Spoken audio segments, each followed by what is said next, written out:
بسم اللہ الرحمن الرحیم۔ الحمدللہ آج ہماری تلاوت کا آغاز 11ویں پارے سے ہوا ہے۔ یعتذرون الیکم اذا رجعتم الیہم۔ غزوہ تبوک کا تذکرہ چل رہا تھا۔ کچھ لوگ ایسے تھے جو منافقین میں سے تھے اور ان کا نفاق اس موقع پر کھل کر سامنے آ گیا تھا کہ جب حضور صلی اللہ علیہ وسلم نے غزوہ تبوک میں چلنے کا کہا تو وہ مختلف قسم کے بہانے لگانے لگے اور وہ جانے سے اپنے آپ کو پیچھے کرنے لگے۔ جب غزوہ تبوک سے آپ صلی اللہ علیہ وسلم واپس لوٹ آئے تو ان منافقین کو اپنے نفاق کے کھلنے کا اندیشہ ہوا، تو آپ صلی اللہ علیہ وسلم سے معافی کرنے آئے کہ ہم سے غلطی ہو گئی، ہماری یہ مجبوری تھی، ہمارا یہ عذر تھا۔ آپ صلی اللہ علیہ وسلم حلیم تھے، معاف کر دیا کرتے تھے، لیکن اللہ تعالی نے قرآن کریم کی آیتوں میں فرمایا یہ آپ سے معافی مانگیں گے اور ہو سکتا ہے آپ ان کو معاف بھی کر دیں، لیکن اللہ ان کو معاف نہیں کرے گا، اللہ تعالیٰ ان کو معاف نہیں کرے گا، یہ کھلے منافق ہیں۔ پھر اس کے بعد اللہ تعالیٰ نے مخلص مسلمانوں کا تذکرہ فرمایا ہے اور بالخصوص صحابہ کی جماعت کا تذکرہ فرمایا ہے اور صحابہ کی عظمتوں کا ذکر ہے۔ مسلمانوں کا عقیدہ ہے کہ ایمان کی حالت میں جس خوش نصیب نے اللہ کے نبی کو دیکھ لیا وہ صحابی کہلایا، اس کو صحابی کا مرتبہ مل گیا۔ اللہ تعالیٰ نے ان آیتوں میں فرمایا والسابقون الاولون من المہاجرین والانصار، سبقت لے جانے والے، ایمان لانے میں سبقت لے جانے والے، ہجرت کرنے میں، قربانیاں دینے میں، اللہ کے نبی کی بات ماننے میں سبقت لے جانے والے لوگ صحابہ کی جماعت رضی اللہ عنہم ورضوا عنہ، اللہ ان سے راضی ہے اور وہ بھی اللہ سے راضی ہیں۔ اللہ تعالیٰ نے ان کی تعریف بھی کی ہے اور ہمیشہ کے لیے ان سے اپنی رضا کا اعلان کیا ہے۔ اللہ تعالیٰ نے صحابہ کے بارے میں یہ اعلان کر دیا کہ اللہ ان سے راضی ہے۔ بد نصیب ہیں جو صحابہ کے بارے میں اپنی گندی زبانیں کھولتے ہیں اور ان کے بارے میں مسلمانوں کے درمیان بدگمانیاں پھیلاتے ہیں۔ اللہ کے نبی صلی اللہ علیہ وسلم کا ارشاد ہے کہ ان کے بارے میں زبان نہ کھولو، یہ وہ خوش نصیب لوگ ہیں کہ انہوں نے میرا اس وقت ساتھ دیا جبکہ میرا کوئی ساتھ دینے والا نہ تھا۔ یعنی حضور صلی اللہ علیہ وسلم نے جس وقت ایمان کی دعوت دینا شروع کی تو آپ پر ایمان لانے والے، آپ پر جان قربان کرنے والے، مال لٹانے والے، اپنا سب کچھ من دھن لگانے والے وہ صحابہ تھے۔ آپ صلی اللہ علیہ وسلم ان کے بارے میں فرما رہے ہیں ان کے بارے میں زبان مت کھولو۔ اللہ تعالیٰ نے فرمایا کہ قیامت تک جو آدمی بھی صحابہ کے طریقے پہ چلے گا اللہ تعالیٰ اس سے بھی راضی ہوگا، اور کامیابی اور نجات کا معیار حضور صلی اللہ علیہ وسلم نے اپنی احادیث میں اس صحابہ کو بنایا ہے کہ آپ نے حدیث میں ارشاد فرمایا کہ تم صحابہ کے نقش قدم پر ان کے طریقے پہ چلو گے تو تم کامیاب ہو جاؤ گے، انہی کے طریقے میں کامیابی رکھی ہے۔ پھر آگے اللہ تعالیٰ نے منافقین کا تذکرہ فرمایا ہے کہ جس موقع پر حضور صلی اللہ علیہ وسلم غزوہ تبوک کے لیے تشریف لے جا رہے تھے تو منافقین نے مدینہ میں ہی مسجد نبوی سے قریب ایک مسجد بنائی تھی اور حضور صلی اللہ علیہ وسلم سے درخواست کی تھی کہ اس مسجد کا آپ افتتاح کر دیں۔ آپ صلی اللہ علیہ وسلم کو معلوم نہیں تھا کہ یہ منافقین سازش کا مرکز بنا رہے ہیں کہ یہاں بیٹھ کر وہ اسلام اور مسلمانوں کے خلاف سازشیں کریں گے، اور اس مسجد کے بنانے میں خفیہ طور پر یہود و نصارہ بھی شامل تھے اور وہی اس مسجد کے میں بنوانے میں بھرپور کوشش کر رہے تھے، لیکن پیچھے تھے۔ آپ صلی اللہ علیہ وسلم نے منافقین سے وعدہ کر لیا کہ جب میں غزوہ تبوک سے واپس آؤں گا تو میں تمہاری اس مسجد کا افتتاح کر دوں گا۔ لیکن جب حضور صلی اللہ علیہ وسلم غزوہ تبوک سے واپس آئے تو اللہ تعالیٰ نے آپ کو اس مسجد کی افتتاح کرنے سے روکا اور کہا یہ مسجد نہیں بلکہ مسجد زرار ہے، یعنی یہ مسلمانوں کو نقصان پہنچانے کے لیے اور مسلمانوں کے خلاف سازشیں کرنے کے لیے یہ ایک ایسی جگہ بنائی گئی ہے کہ یہاں بیٹھ کر اسلام اور مسلمانوں کے خلاف سازشیں ہوں گی۔ تو بعض دفعہ ایسے مسلمانوں کی سازشوں میں یہود و نصارہ خفیہ طور پر پیچھے ہوتے ہیں، لیکن سامنے اسلام کا لبادہ اور اسلام کی باتیں کرتے ہیں، لیکن خفیہ طور پر وہ اسلام اور مسلمانوں کو نقصان پہنچانے کی سازشیں کر رہے ہوتے ہیں۔ پھر آگے اللہ تعالیٰ نے ان لوگوں کی تعریف بیان کی ہے کہ جن لوگوں نے اپنی جان و مال دے کر اللہ تعالیٰ سے جنت کا سودا کیا ہے، یقاتلون فی سبیل اللہ فیقتلون ویقتلون، جو اللہ کے راستے میں جہاد کرتے ہیں اور اپنی جان کی بازیاں لگاتے ہیں، اور اعلاء کلمت اللہ کی رضا اور دین کی بلندی ان کا مقصد ہوتا ہے۔ اللہ تعالیٰ فرمانے ہیں ہم نے ان کی جان کا سودا کر لیا ہے جنت سے، ان کی جان و مال کے بدلے ہم جنت عطا فرمائیں گے۔ پھر آگے اللہ تعالیٰ نے اہل جنت کی کچھ صفات کا بیان فرمایا ہے۔ التائبون العابدون الحامدون، جو جنتی لوگ ہیں وہ توبہ کرنے والے ہوتے ہیں، یعنی دنیا میں وہ اس طور پر رہتے ہیں کہ توبہ کرنا، عبادت کرنا، اللہ کی تعریف کرنا، اور اسی طرح عبادتوں میں سجدے کرنا، رکوع کرنا، اچھے کاموں کا حکم دینا، برائیوں سے اپنے آپ کو روکنا، اللہ کے حدود کی تعظیم کرنا، اس کی حفاظت کرنا، یہ ان کی خوبیاں ہیں۔ پھر آگے اللہ تعالیٰ نے دوبارہ سے اہل ایمان کو جو حکم دیا ہے، بلکہ حضور صلی اللہ علیہ وسلم کو مخاطب کر کے، کہ کسی ایمان والے کے لیے اس بات کی گنجائش نہیں کہ وہ کسی مشرک کے لیے دعائے مغفرت کرے۔ کوئی مشرک ہو، کوئی کافر ہو اور وہ مر جائے تو مسلمانوں کو اس بات کی اجازت نہیں ہے کہ وہ ان کے لیے دعائیں مغفرت کر کے ہاتھ اٹھائیں اور یہ کہیں کہ اللہ ان کی مغفرت کر دے۔ اللہ تعالیٰ نے اس طرح کے کرنے سے روک دیا۔ جناب نبی کریم صلی اللہ علیہ وسلم کے چچا ابو طالب کا جب انتقال قریب تھا تو آپ صلی اللہ علیہ وسلم کی حتی الامکان آخری تک کوشش رہی کہ کسی طرح وہ مسلمان ہو کر اللہ کے پاس جائیں۔ تو جس وقت ان کی زندگی کے آخری لمحات چل رہے تھے، آپ صلی اللہ علیہ وسلم ان کے گھر تشریف لے گئے، اور جب آپ وہاں پہنچے تو آپ نے دیکھا کہ آپ کے پہنچنے سے پہلے ہی وہاں پہ ابو جہل اور دیگر مشرکین کے سردار بیٹھے ہوئے تھے۔ آپ صلی اللہ علیہ وسلم نے خفیہ خاموشی سے آ کر چچا ابو طالب کے کان میں آپ نے اسلام کی دعوت دی کہ چچا اللہ کے پاس جا رہے ہیں، میرے کان میں آپ کلمہ پڑھ لیں، میں اللہ کے سامنے آپ کی گواہی دے دوں گا۔ آپ کی اس دعوت کو سنتے ہی ابو جہل اور دیگر مشرکین کے سردار چچا ابو طالب کو ملامت کرنے لگے، کیا تم نئے دین پر مرو گے؟ جس دین پر تمہارے باپ دادا مرے اسی پر مرو۔ وہ مجبور کرتے رہے، آخری الفاظ چچا ابو طالب کی زبان سے یہی نکلے کہ جس دن پر میرے باپ دادا مرے ہیں میں اسی پر مروں گا۔ ابو جہل اور مشرکین کے سردار کے مجبور کرنے پر آپ صلی اللہ علیہ وسلم کو بڑا افسوس تھا۔ آپ نے فرمایا کہ میں اللہ تعالیٰ سے دعائیں کرتا رہوں گا جب تک کہ مجھے دعا کرنے سے روک نہ دیا جائے۔ اس کے بعد قرآن کریم کی آیت اتری، ما کان للنبی والذین آمنوا ان یستغفروا للمشرکین، کہ نبی کے لیے اور اہل ایمان کے لیے اس بات کی گنجائش نہیں کہ وہ ایسے لوگوں کے لیے دعائیں مغفرت کریں یا ان کی قبروں میں جا کر دعائیں کریں یا ان کے مرنے میں جنازے میں شریک ہوں، جو مشرک ہوں، کفر کی حالت میں مرے ہوں، کافر ہو کر مرے ہوں، ان کے لیے دعائیں مغفرت کرنے کی اجازت نہیں ہے۔ پھر اللہ تعالیٰ نے آگے حکم دیا ہے ایمان والوں کو، اتقوا اللہ وکونوا مع الصادقین، تقوی اختیار کرو، اور تقوی اختیار کرنے کا اللہ تعالیٰ نے راستہ بیان فرمایا ہے، سچوں اور نیک لوگوں کے ساتھ رہو۔ تقوی کا راستہ، نیک بننے کا راستہ، اللہ تعالیٰ کی مرضی اور منشا والی زندگی اختیار کرنے کا سب سے آسان طریقہ وہ ہے کہ جو لوگ یہ اس طرح کی زندگی اختیار کر چکے ہیں، یعنی نیک لوگ، متقی لوگ، صلحاء، اتقیاء، اولیاء، ان کے ساتھ رہو گے، اس ماحول میں رہو گے تو تم بھی نیک بن جاؤ گے، متقی بن جاؤ گے۔ اچھے ماحول، اچھی درسگاہ، اچھا علاقہ، اچھے دوستوں کا انسان کی سوچ پر، اس کی تربیت پر بڑا گہرا اثر پڑتا ہے۔ بعض دفعہ ایک زمانہ ایسا تھا، اب بھی کچھ ایسے لوگ ہیں کہ جب وہ گھر بناتے ہیں تو ان کی کوشش ہوتی ہے کہ گھر ہم بنائیں مسجد سے قریب، مسجد کے قریب ہو، اور مسجد ایسی ہو جہاں پہ مدرسہ بھی ہو، تاکہ ہمارے بچوں نماز مسجد میں جا کر پڑھیں اور ہماری نمازیں بھی جماعت سے ہوں اور گھر میں اذان کی آواز آئے۔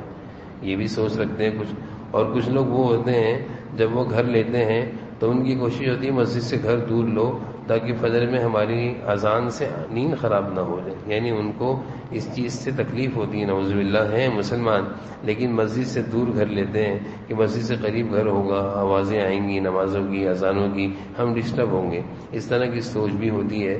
تو بہرحال جس کی سوچ اچھی ہو تو ان کی نسلیں پھر مسلمان ہی رہا کرتی ہیں، اور جن کی سوچیں ایسی ہوں کہ مسجد سے دور رہنے کی سوچیں ہوں تو پھر آگے چل کر ان کی نسلوں میں ایمان کا محفوظ رہنا مشکل ہو جاتا ہے۔ پھر آگے اللہ تعالیٰ فرما رہے ہیں کہ جس طرح مسلمانوں میں ایک جماعت ہونی چاہیے جو مجاہدین کی جماعت ہو، جو ایمان اور اسلام کے تحفظ کے لیے کافروں کے سامنے تلواروں سے اور ہتھیاروں سے سامنا کرے، اسی طرح ایک جماعت ایسی ہونی چاہیے جو لوگوں کے درمیان امر بالمعروف، یعنی لوگوں کو اچھائی کا حکم دے اور برائی سے روکے۔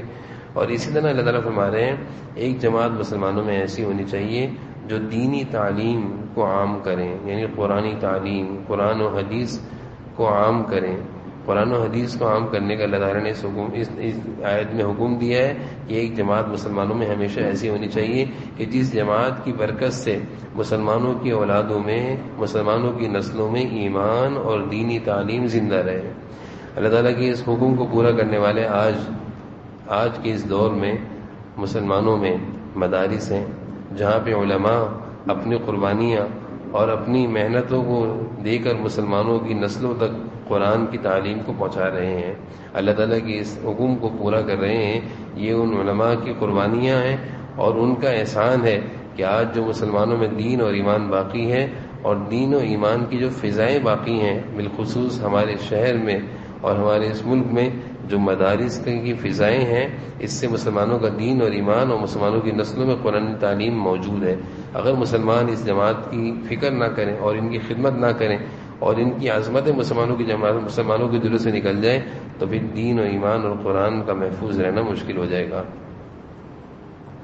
پھر آگے اللہ تعالیٰ قرآن کریم کے نزول سے کی کیفیت بیان فرما رہے ہیں کہ قرآن کریم جب نازل ہوتا ہے، پڑھا جاتا ہے، تو قرآن کریم کے پڑھنے سے اہل ایمان کا ایمان بڑھتا ہے، اہل ایمان کا ایمان بڑھتا ہے. قرآن کیفیت، قرآن محبت ان کے دل میں آتی ہے. اور کافروں کی کیفیت کو بیان فرمایا، اور ان لوگوں کی جو گنہگار ہیں، جن کے دلوں میں گناہوں کا مرض لگا، فی قلوبہم مرض، جن کے دل گناہوں کی وجہ سے بیمار ہیں. اللہ تعالیٰ فرمانے جب قرآن کریم سنتے ہیں تو ان کو نفرت سی، بوریت سی ہوتی ہے، یعنی ان کو گوارا اور برداشت نہیں ہوتا قرآنی ماحول میں بیٹھنا، قرآنی تعلیمات کا سننا. یہ طبیعتوں کا فرق ہے. بعض طبیعتیں ان چیزوں کو بہت اچھی طرح قبول کرتی ہیں اور بعض طبیعتیں ان چیزوں سے بھاگا کرتی ہیں، گھبرایا کرتی ہیں. یعنی ان کو دینی تعلیم، قرآنی تعلیم، قرآن کا سننا گوارا نہیں ہوتا، مشکل ہوتا ہے. اور اس کے برعکس دنیا کی باتیں اور اللہ کی نافرمانی کی باتیں سننا ان کو بڑا اچھا لگتا ہے. آگے اللہ تعالیٰ نے حضور صلی اللہ علیہ وسلم کی شان کو بیان فرمایا ہے کہ آپ صلی اللہ علیہ وسلم لوگوں کے ایمان لانے کے لیے کس قدر حریص ہیں، یعنی آپ کی کس قدر کوشش ہے. آپ اس کوشش میں اپنے آپ کو غم اور دکھ میں مبتلا کرتے ہیں کہ مسلمان لوگ ایمان کیوں نہیں لاتے. آپ صلی اللہ علیہ وسلم کی تکلیف ہمیشہ تھی اور آپ کو یہ رنج ہوا کرتا تھا کہ یہ لوگ ایمان کیوں نہیں قبول کرتے. اگلی سورہ یونس شروع ہوتی ہے. اس سورت کے آغاز میں اللہ تعالیٰ نے قرآن کی عظمت کو بیان فرمایا ہے، اور اسی طرح آسمان و زمین کی قدرت، جو اللہ تعالیٰ کی قدرت ہے، اس کا بیان ہے. پھر سورج اور چاند کا تذکرہ ہے کہ اللہ تعالیٰ نے سورج کو بنایا روشن، اور چاند کا تذکرہ ہے. پھر اسی طرح اللہ تعالیٰ نے رات اور دن کا تذکرہ فرمایا ہے. اور اگلی آیتوں میں اللہ تعالیٰ فرما رہے ہیں کہ جو لوگ آخرت پر ایمان نہیں لاتے ہیں، جو لوگ آخرت سے غافل ہیں، وہ دنیا کی زندگی میں بڑے مطمئن ہیں. جو لوگ دنیا کی زندگی میں بڑے مطمئن ہیں، اور جو لوگ ایمان والے ہیں وہ آخرت کی طلب رکھا کرتے ہیں. جو ایمان سے غافل ہیں ان کو اللہ سے ملاقات کا شوق بھی نہیں، اور جن کے دلوں میں ایمان ہوتا ہے تو ان کو اللہ تعالیٰ کی ملاقات کا شوق بھی ہوتا ہے. پھر آگے اللہ تعالیٰ ہمارے ہیں کچھ لوگ ایسے ہیں کہ جب ان کو تکلیف پہنچتی ہے تو اللہ یاد آ جاتے ہیں. ہر حالت میں جب کوئی تکلیف پہنچتی ہے تو پھر اٹھتے بیٹھتے اللہ اللہ کرتے ہیں، اور جب اللہ تعالیٰ ان کی تکلیف کو دور کر دیتے ہیں تو وہ ایسے ہو جاتے ہیں جیسے ان کو کوئی تکلیف پہنچی نہیں تھی. انسانوں کی کیفیت ہے کہ تکلیف میں تو اللہ تعالیٰ کو پکارتے ہیں، اور جب تکلیف دور ہو جائے تو پھر اللہ کو بھول جاتے ہیں.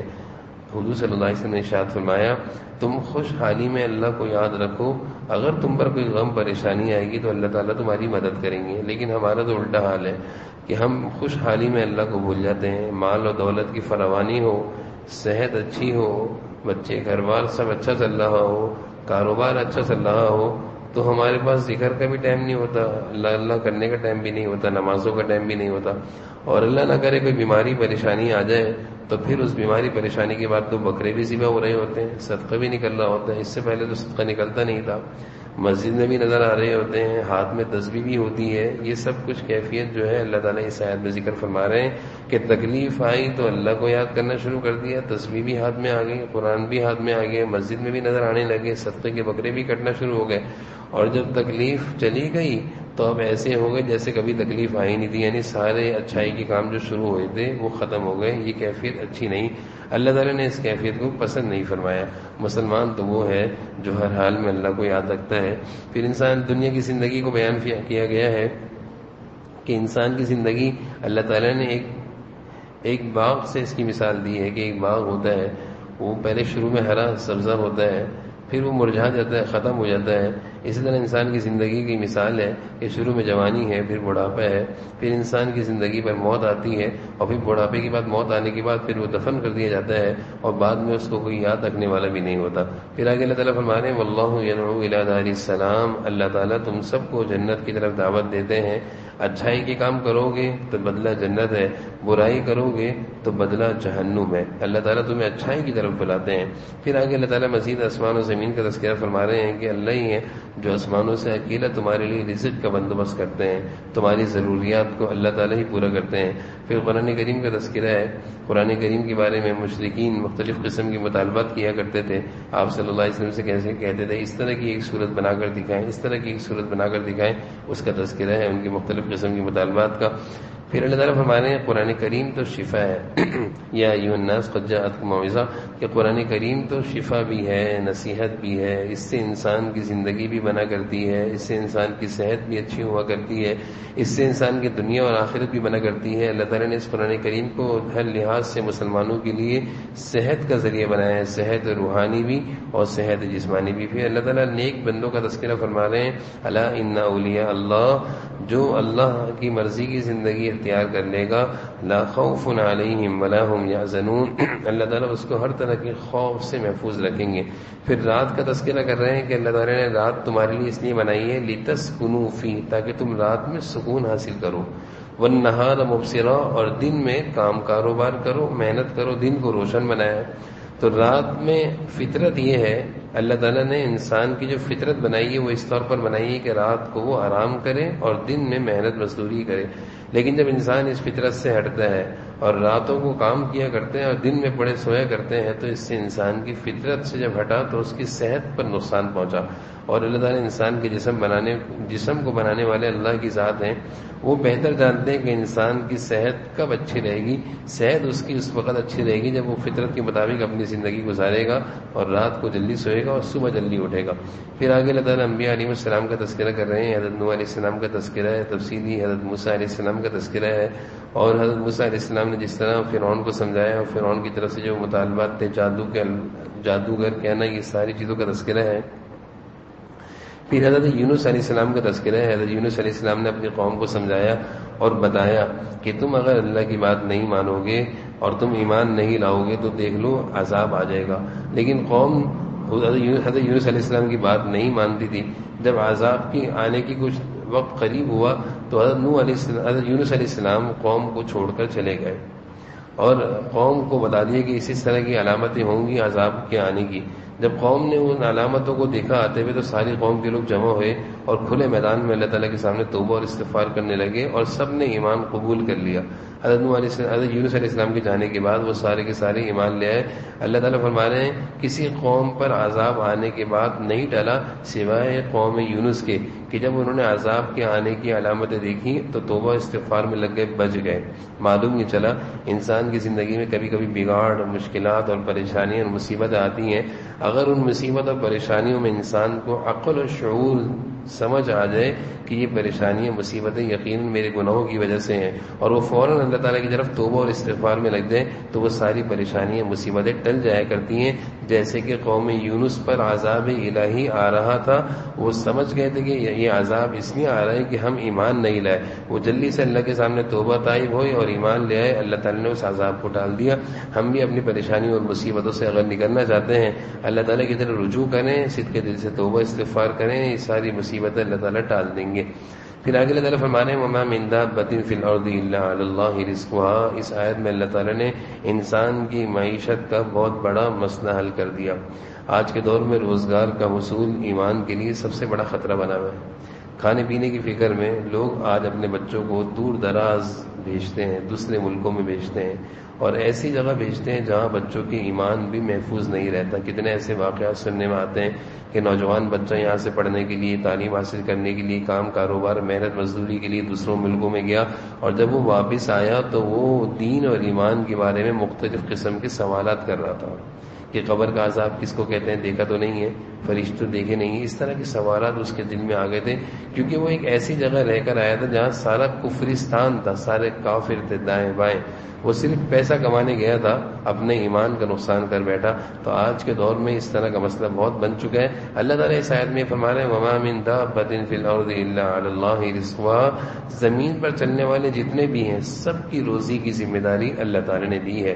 جناب نبی کریم صلی اللہ علیہ وسلم نے فرمایا کہ رزق کا کم ملنا تمہیں اللہ کی نافرمانی میں مبتلا نہ کر دے. یعنی روزی کبھی تنگ ہوتی ہے تو انسان حرام کاموں کی طرف جاتا ہے. آپ نے فرمایا روزی کی تنگی سے پریشان نہ ہو، اللہ تعالیٰ روزی دیں گے. پھر ایک حدیث میں آپ نے فرمایا کہ اس وقت تک مرو گے نہیں جب تک کہ تمہارا رزق اللہ تعالیٰ تمہیں پورا نہ کھلا دے. ایک حدیث میں یہ بھی ہے کہ اگر تم رزق سے بھاگنا چاہو تو بھاگ نہیں سکتے، تمہیں تمہارا رزق تلاش کرے گا اور تمہیں تمہارا رزق مل کر رہے گا. بہرحال محنت کرنی چاہیے، محنت سے رکنا نہیں چاہیے، محنت اور کوشش کرنی چاہیے، لیکن محنت کرتے ہوئے اس بات کی فکر رہے کہ ایمان کی حفاظت ضروری ہے. ایمان محفوظ رہے اور صحت بھی انسان کی محفوظ رہے. ایسا نہ ہو کہ اس درجے کی محنت ہو کہ آرام کا، گھر والوں کو وقت دینے کا، جیسے کہ آج کل ہو رہا ہے کہ اتنی محنت کی جا رہی ہے کہ اور اپنے آرام کا بھی خیال نہیں، نہ ہی گھر والوں کو وقت دیا جا رہا ہے. بس پیسے کمانے کے چکر میں انسان پاگل ہوا پڑا ہوا ہے اور نہ ہی نماز اور روزے کا اس کو ہوش ہے. اللہ تعالیٰ نے اس آیت میں یہ معیشت کا مسئلہ حل کیا کہ روزی اللہ کے ذمے ہے، محنت کرنی ہے، باقی روزی اللہ تعالیٰ بندوبست کریں گے. پھر آگے اللہ تعالیٰ فرما رہے ہیں کہ جن لوگوں نے اپنی زندگی کا مقصد صرف دنیا بنا لیا، بس دنیا دنیا دنیا، تو اللہ تعالیٰ کہہ رہے ہیں ہم ان کو تھوڑی بہت دنیا دے دیتے ہیں لیکن آخرت میں ان کے لیے کوئی حصہ نہیں ہے. یعنی آخرت میں ان کا کوئی حصہ نہیں ہے، ان کو کچھ نہیں ملنا. پھر آگے اللہ تعالیٰ نے حضرت نوح علیہ السلام کا تذکرہ تفصیل سے فرمایا ہے کہ جب حضرت نوح علیہ السلام کو کی قوم نہیں مانتی تھی اور وہ مایوس ہو گئے، تقریباً 950 سال تک سمجھاتے رہے. اس کے بعد انہوں نے اللہ تعالیٰ سے درخواست کی یہ تو میری بات مانتے نہیں ہیں. اللہ تعالیٰ نے قوم نوح کی ہلاکت کا فیصلہ کر لیا. حضرت نوح علیہ السلام کو حکم دیا کہ آپ ایک کشتی تیار کریں اور اس کشتی میں آپ سوار ہو جائیں. حضرت نوح علیہ السلام نے کشتی تیار کری اور کشتی زمین پہ تیار کر رہے تھے. ساری قوم کے لوگ مذاق اڑا رہے تھے کہ زمین ہے، خشکی ہے، کشتی تو سمندر اور دریاؤں میں چلا کرتی، یہاں کیسے کشتی چلے گی.